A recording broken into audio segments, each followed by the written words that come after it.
É impossível não admirar a capital da Bahia. Majestosa, acolhedora, histórica. A Salvador de hoje é uma metrópole de quase 3 milhões de habitantes. Terra da alegria, de cheiros e sabores únicos. De gente que não perde a fé, que celebra suas raízes. A Salvador da primeira metade do século XIX era bem menor, mas tinha a grandeza da coragem. Naquele tempo, a velha cidade respirava resistência e liberdade. Antes do 7 de setembro de 1822, a data oficial da independência do Brasil, já havia uma crescente insatisfação nas ruas de Salvador. Os portugueses eram acusados de promover insultos, agressões, de hostilizar os brasileiros que viviam aqui e que eram contra o domínio político e militar de Portugal. Ganhava força a cada dia o movimento pela liberdade.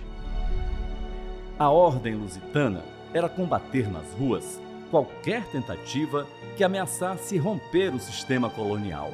A situação que o contexto era todo favorável ao início de um movimento de ruptura com Portugal, com o Império Português na América. Aqui na Bahia, particularmente, nós vivemos o auge da economia açucareira. Fomos o porto mais importante do hemisfério sul durante 300 anos de mercantilismo. Mas a economia açucareira entrou em franca decadência. Some-se a isso a opressão portuguesa, a pressão fiscal que era muito intensa e, claro, a influência das chamadas ideias liberais, que era o laboratório da Revolução.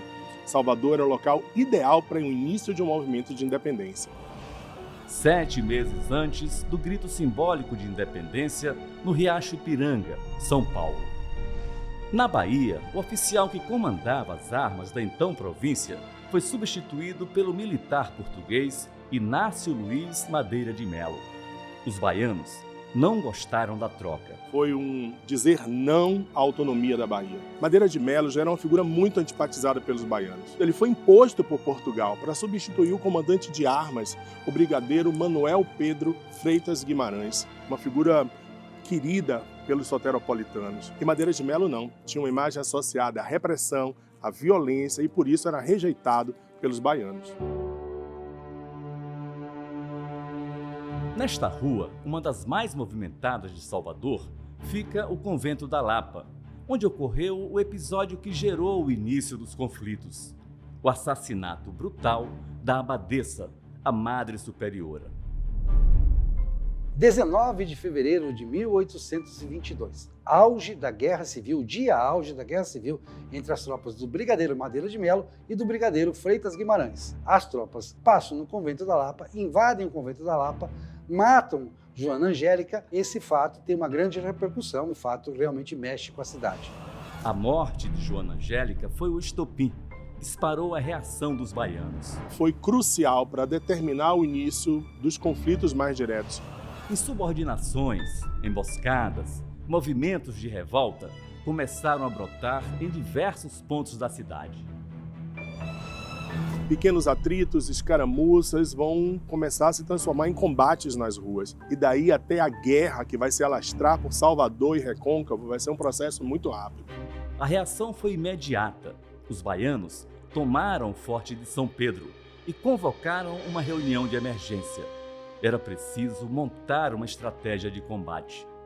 Para as tropas baianas, dominar o Forte de São Pedro era fundamental. Não só porque virou o foco das reuniões, das articulações, das estratégias, como a própria posição do Forte de São Pedro era essencial. Ele está de frente para a Barra, para a entrada da Baía de Todos os Santos, mas tem também alcance para o Tororó e para o litoral norte da Bahia. Isso era fundamental para defender a cidade dos ataques portugueses.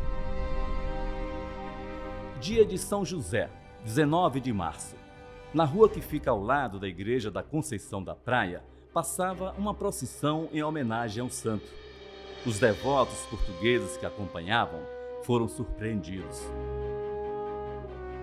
E o povo baiano, inclusive muitos negros, vão inclusive apedrejar essa festa portuguesa. E também vai ter revide do lado dos militares portugueses. Depois disso, os portugueses começaram a se organizar. Revisaram os planos para manter a Bahia submissa.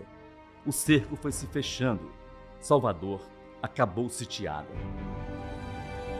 Os conflitos localizados na cidade, nas Mercês, no Rosário, na Avenida 7, ali a gente já está caminhando para um processo de guerra. Comerciantes, baianos e portugueses, senhores do açúcar, a elite da época, assustados com a onda de violência, foram se refugiar no Recôncavo. Muitos vieram para Cachoeira.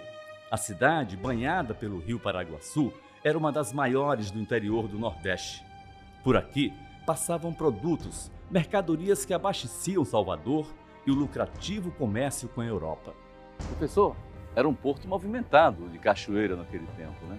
O Porto de Cachoeira era o segundo porto mais importante da Bahia. Gado, tabaco, salitre, ouro, todos os produtos que provenientes do sertão baiano transitavam aqui pelo Rio Paraguaçu. Este canhão é um monumento histórico. Hoje ele é do povo de Cachoeira, mas é o mesmo canhão usado pelos portugueses para bombardear a cidade. 25 de junho de 1822, 43 dias antes do 7 de setembro. Depois de uma longa reunião, ali no prédio da Câmara Municipal de Cachoeira, foi anunciado o resultado de uma consulta popular. Dom Pedro I, proclamado defensor perpétuo do Brasil. Obviamente, os portugueses não gostaram e reagiram com mais violência. A guerra estava declarada. O Recôncavo foi protagonista da primeira batalha. Imediatamente, a canhoneira portuguesa começou a reagir com variados tiros de canhão. Para enfrentar os ataques, os baianos contaram com um aliado poderoso, a natureza. Os portugueses não se deram conta de que nesta região as águas do Paraguaçu são controladas pela maré que vem da Baía de Todos os Santos. Os portugueses não contavam que com a maré vazante a embarcação ficaria encalhada, e isso possibilitou que os cachoeiranos e sanfelistas, e a gente precisa ressaltar a presença dos sanfelistas nesse episódio, Povo de São Félix. de São Félix, que saíram de canoas e tomaram essas embarcações com armamentos provisórios, porretes, facões, foices, prenderam os 25 marinheiros que estavam lá, e eles foram presos na cadeia de São Francisco do Conde.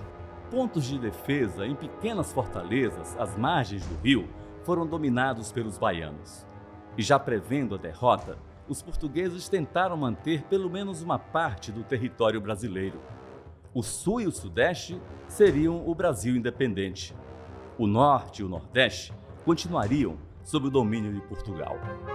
Na verdade, então, os baianos evitaram uma redução drástica do território brasileiro. O mapa seria diferente, o mapa do Brasil? O mapa do Brasil, esse que a gente está tão acostumado, poderia ser extremamente diferente se não fosse a luta dos baianos. A ideia de Portugal era tentar pelo menos dividir o país. Já que o sul já estava independente sob a tutela de Dom Pedro, era preciso garantir pelo menos o norte, da Bahia para cima. Mas os baianos não deixaram, garantiram a integridade, a unidade nacional e mantendo assim o território do sul e do norte unidos e independentes.